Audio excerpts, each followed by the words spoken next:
आरक्षण जो हमारी सरकार जो महागठबंधन की थी पूर्व में, जो 65% हम लोगों ने बढ़ाया था, इसके लिए क्या कदम उठा रही है फिर से लाने के लिए। हमको था कि भाजपा के लोग जो है किसी ना किसी प्रकार से कोर्ट जाकर के इसको निरस्त कराएंगे, इसलिए माननीय मुख्यमंत्री जी ने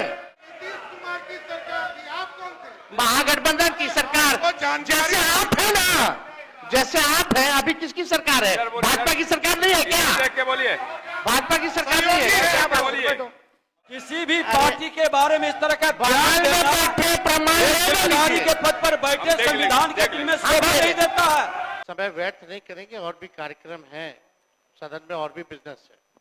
माननीय विजय चौधरी जी यहाँ बैठे हुए हैं। आप सब लोगों को पता है कि हमारी सरकार जब साथ में थे, इससे पहली वाली सरकार 17 महीने, तो हम लोगों ने जातीय आधारित गणना कराई थी।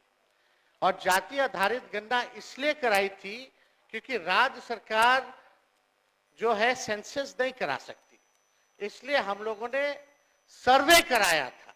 और उस सर्वे के आधार पर हम लोगों ने आरक्षण की सीमा महोदय 65% करने का काम किया था, जिसमें कि पिछड़े, अति पिछड़े, दलित, आदिवासी समाजों का आरक्षण हम लोगों ने बढ़ाया, और ईडब्ल्यूएस 10% एज इट इज रखा। आज संविधान दिवस है महोदय, और संविधान दिवस के दिन पर कम से कम ये चर्चा, कम से कम सरकार से अपेक्षा ये की जाएगी कि इसका कम से कम जवाब देने का काम करे, और इस दिशा में आरक्षण जो हमारी सरकार जो महागठबंधन की थी पूर्व में, जो 65% हम लोगों ने बढ़ाया था, इसके लिए क्या कदम उठा रही है फिर से लाने के लिए। अध्यक्ष महोदय, आप जान रहे हैं कि हाई कोर्ट 9/11/23 में ये पारित हुआ था, मेरे जन्मदिन के अवसर पर, आपको बखूबी याद होगा।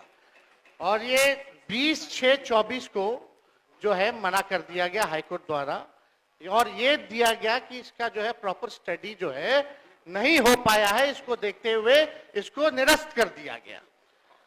हमारा ये सवाल है महोदय कि जो संदेह नीतीश जी को था, माननीय मुख्यमंत्री जी को था, आपको था, हमको था कि भाजपा के लोग जो है किसी ना किसी प्रकार से कोर्ट जाकर के इसको निरस्त कराएंगे, इसलिए माननीय मुख्यमंत्री जी ने एक मिनट मेरी बात तो सुन लो।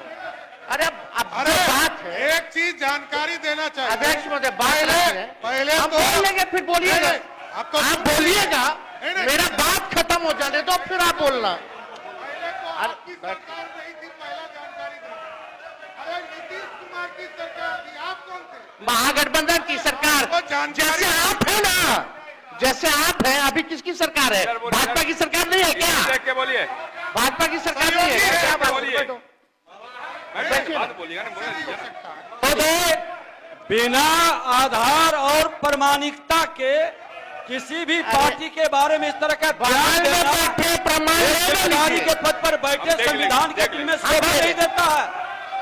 ये गैर संवैधानिक काम करते हैं, बिना प्रमाण के बात रखना। ये संविधान विरोधी लोग हैं, इनकी संविधान विरोधी है।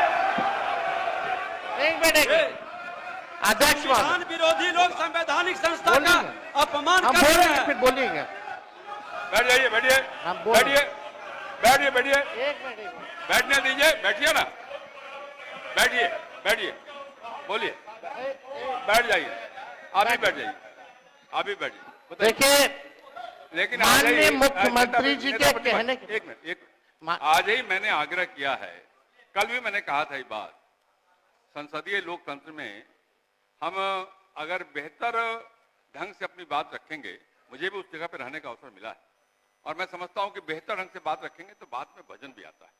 तो सभी से अपेक्षा करता हूं, केवल नीति बात नहीं कर रहा हूं, सबसे अपेक्षा करता हूं, अपनी बात रखते समय ठीक ढंग से अगर बात रखेंगे, ढंग से बात रखेंगे आप, तो संविधान का सम्मान भी होगा और आपके विषय में दम भी आएगा। बोलिए।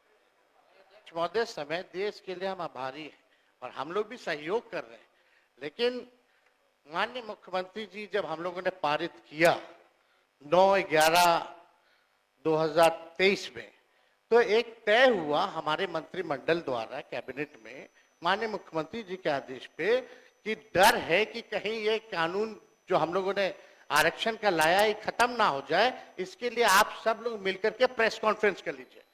और सम्राट चौधरी जी जो आप बोल रहे हो, थोड़ा प्रेस कॉन्फ्रेंस का वीडियो हम आपको भेज देंगे आप दोनों को। उसमें माननीय चौधरी जी ने क्या कहा था, अशोक चौधरी जी ने क्या कहा था, हमने क्या कहा था, आपको प्रमाण मिल जाएगा। चलिए, दूसरी बात मेरा यह है कि अब तो स्टडी अब तो सुप्रीम कोर्ट में चल रहा है। अब हम लोग भी सुप्रीम कोर्ट में आरजेडी भी पार्टी बनी हुई है उसको लेकर के।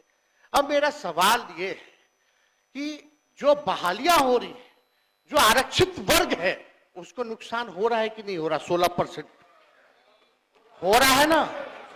यह गंभीर मसला है महोदय। पिछड़ों का, अति पिछड़ों का, दलितों का, आदिवासियों का, जो भी आरक्षित वर्ग है, उनका भारी नुकसान हो रहा है। मेरा यही कहना है, अगर सरकार, और देश में ये पहली ऐसी सरकार थी 17 महीनों की जहां जाति आधारित गणना भी हुई और 65% आरक्षण की भी सीमा की गई। पहली बार इतना बड़ा निर्णय हम लोगों ने लिया, उस निर्णय को लागू कराने में क्यों फेल रहे? अब महोदय 2 पॉइंट हम खाली रखना चाहते हैं कि 23 में ये लागू हुआ, 23 में ये लागू हुआ। सुन लीजिए, आप भी बोले। भाई बैठिए ना। अध्यक्ष, बिल्कुल विषय नहीं, इसका विषय है ये क्या? विषयों की वो जगह महोदय उस जगह पर नेता प्रतिपक्ष के रूप में हम बैठते थे, यही व्यक्ति बोलने नहीं देते थे। आज खुल करके यही अंतर है। आज नेता प्रतिपक्ष के रूप में इस पर डिबेट कर रहे थे, आप माइक बंद कर दिए। अध्यक्ष महोदय 2 पॉइंट अवगत करा रहे हैं आपको, आप बैठिए। अवगत करा रहे हैं। हम लोग हर तरीके से सदन चलाना चाहते हैं, आप भी डिस्टर्ब कर रहे हैं। तेज जी बोलिए। 2 पॉइंट संक्षेप में कि बताइए। ये 11-23 में चौधरी जी 11-23 में 9-11-23 को ये लागू हुआ। निरस्त जो हाई कोर्ट से 20/6/24 में हुआ। हम लोगों की मांग थी कि इसको शेड्यूल 9 में डाल दिया जाए। अगर आप लोग आरक्षण के पक्ष में थे केंद्र सरकार, तो इसको शेड्यूल 9 में क्यों नहीं डाला गया? पहला प्रश्न। दूसरा महोदय कि अभी भी हम लोग इंतजार कर रहे हैं, अभी भी माननीय मुख्यमंत्री जी को मेरे तरफ से रिक्वेस्ट कर दीजिएगा चौधरी जी, और दोनों चौधरी जी कर दे तो ज्यादा भार पड़ जाएगा। तो अगर कर देंगे तो कम से कम ये कह दीजिए, अभी स्टडी नहीं हुआ है, यही ना कोर्ट कहा, तो स्टडी तो ईडब्ल्यूएस का भी नहीं हुआ था जो 10% मिला, उसका कौन सा आधार था? ये तो हम लोगों ने कास्ट बेस्ड सर्वे करा के आरक्षण दिया। तो अभी हम लोगों की यही मांग है कि सरकार अगर इच्छुक है, आप दोनों बलवान लोग बैठे हैं, दोनों 2 डिप्टी सीएम हैं, पहले हम अकेले थे तब हुआ था, अब तो 2 है।